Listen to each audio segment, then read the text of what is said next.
Hello everyone, how are you doing? This is MD Tech here with another quick tutorial. In today's tutorial, I'm going to show you guys how to resolve if Paint 3D is not working properly on your Windows 10 computer.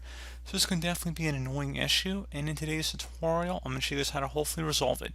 So we're going to start off by opening up the Start menu. Select the setting gear icon on the left side where you hover over it. It says Settings. Go ahead and left click on that. Select the Apps tile. Under Apps and Features, go ahead and locate Paint, or you can go ahead and search this list, wherever you prefer. Just go ahead and left click on that and select where it says Advanced Options.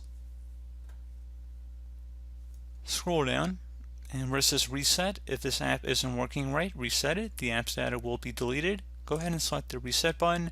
This will permanently delete the app's data on this device, including your preferences and sign-in details. Go ahead and select Reset.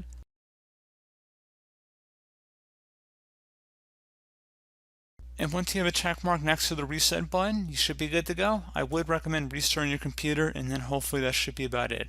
So, as always, thank you guys for watching this brief tutorial. Do hope that I was able to help you out, and I do look forward to catching you all in the next tutorial. Goodbye.